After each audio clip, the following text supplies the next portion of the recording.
Good morning, children. Yesterday, due to some technical problem, a voice could not reach you, but I shall rewind it today once again, the same part.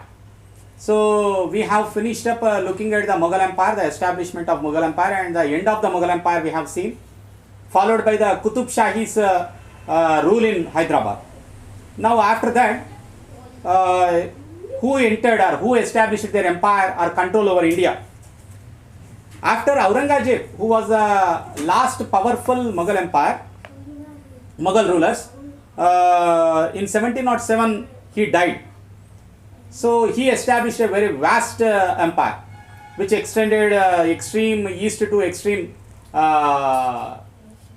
west, and there were many Subedars or Mughal governors who declared themselves as independent, and they established their kingdoms. One such kingdom we have seen even, that was a Nizam kingdom in Hyderabad, making Hyderabad as their capital.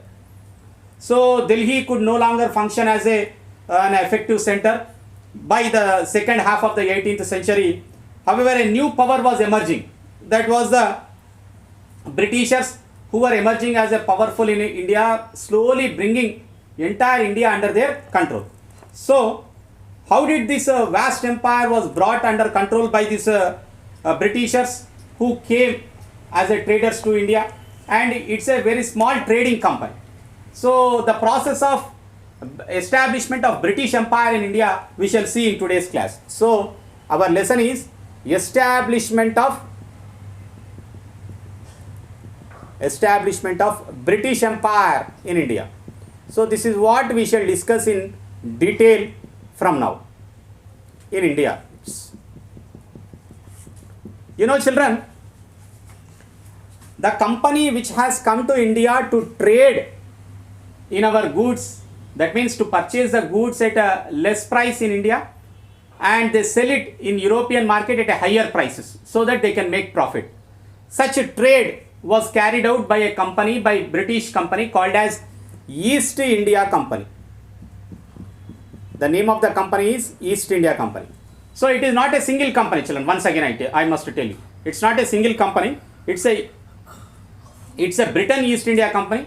But there are many countries which have their own trading companies. They all name as East India, like French East India Company, Portuguese East India Company, and even we have Dutch East India Company. So there are many East Indian companies which did a trade with India. So it was in 1600 AD. It was in 1600 AD that the British Queen, Queen Elizabeth, has issued a charter. Charter means an agreement, a gazette she has published, giving every right for this East India Company to do trade with the countries which are present on the eastern side of India. So this East India Company has many advantages over which the trade with the eastern side of the country can be made, and they can sell their products back in Europe. So this is what most of these countries were doing. Most of these companies were doing. So this meant that no other trading company from England can go across the seas and oceans to make the what we call trade with these countries and sell them back in their Europe. Company could venture across the oceans and seas looking for new lands. From it they get the goods and they can sell them back in the Europe, so that at a higher price they can make a profit. There was a mercantilism. Mercantilism means it's a business enterprise that basically makes profits with the buying and selling of goods, is called as mercantilism. Trading companies in those days were made profit primarily by selling their goods and by excluding competition, because there is no other person who can sell that same product. They can make more profit. There is no competition at all. That's the reason why they have made heavy profits, so that they could sell the cheap goods at a high profit, higher rates, and they can make a good profit. The royal charter, however, could not prevent other European powers to do trade with India. As a result, many countries of Europe like Dutch, Portuguese, French also entered into trade with East Indian countries, with eastern part countries. Eastern part in the sense India, China, Japan, these all are the eastern countries, isn't it? Eastern side of Asia. So with these countries, they started entering into agreements. By the time English people sailed down the west coast of Africa, they crossed the Cape of Good Hope and crossed the Indian Ocean and reached the coast of India. The Portuguese had already established their trading port here. Portuguese were already present. It was in 1498, a Portuguese sailor, Vasco da Gama, who discovered sea route to India. He already, these Portuguese traders entered into trade with India. By the 17th century, the Dutch is nothing but the present Holland, also entered into India. They too were exploring possibilities of trade in the Indian Ocean. Soon the French also entered into the scene. They also arrived in the scene. The problem was that all these companies were interested in buying the same goods. There the problem started. The fine qualities of cotton, silk, spices like pepper, cloves and cardamom, they were in great demand, and these all traders wanted to purchase the same kind of goods. Competition among the European companies inevitably pushed the prices high, and this trade was carried out with arms, and their trading ports were fortified in the sense small forts were constructed in order to protect their rights. So this effort to fortify their settlements wherever they got settled by constructing the forts, that has led to an intense conflict with the local ruler. He did not allow to construct the fort there. So as a result of that, the armed conflict has arisen between the local ruler and the traders. These European traders formed their own companies in India, and the English traders formed the English East India Company, while the traders from France formed French East India Company, while the traders from Dutch formed Dutch East India Company. So each made efforts to drive away the other. French made to drive away the Portuguese and Britishers away, whereas Britishers tried to remove French from India. So there were internal trading competition between all these countries. They bought armies also from their mother country. English East India Company brought army from England, French East India Company army from France. So they were fighting for the sake of their motherland.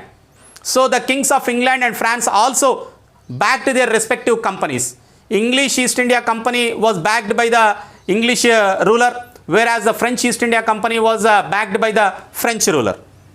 So the companies acquired land in India and built their own forts to wage battles against each other. It was not the battle with the local ruler, but battle to remove the competitor.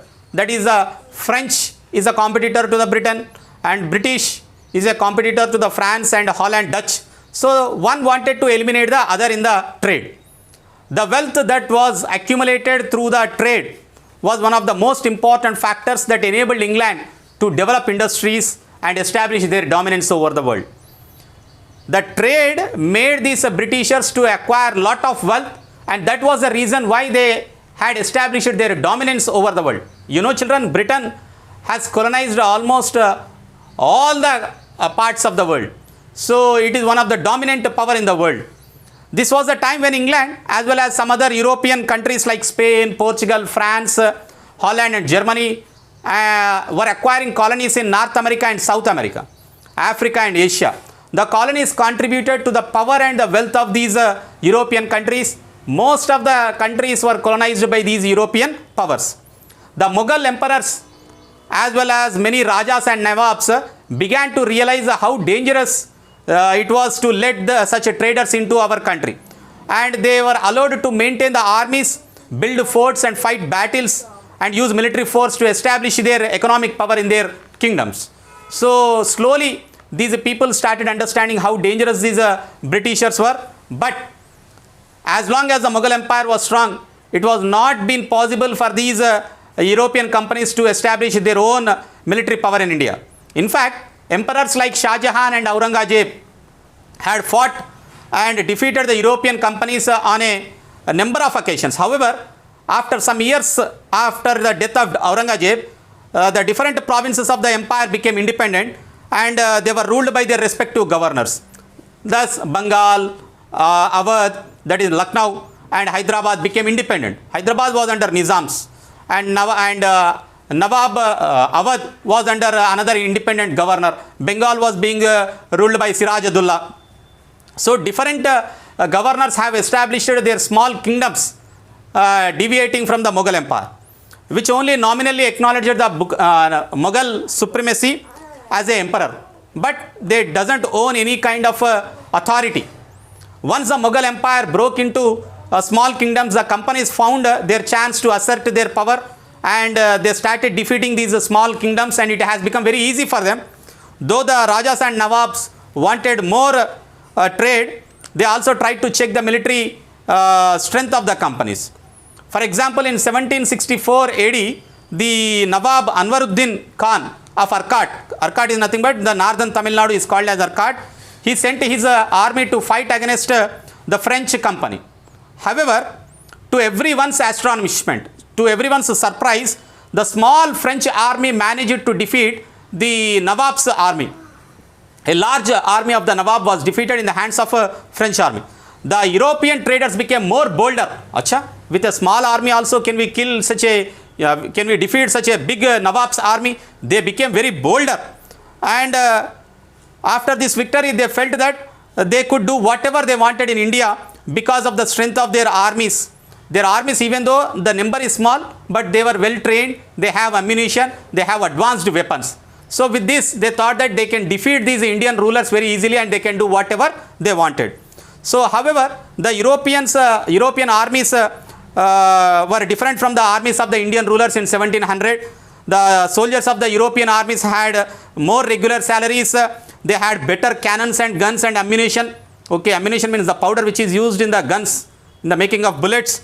The European armies held the parades regularly, every day. Even such a regular exercise in the Indian soldiers enrolled in these armies also became quite skilled in the battle. But whereas the Indian Nawab's armies were not that strong. In tomorrow's class, children, we shall see about the growing European interference in the kingdoms of India. Thank you, children.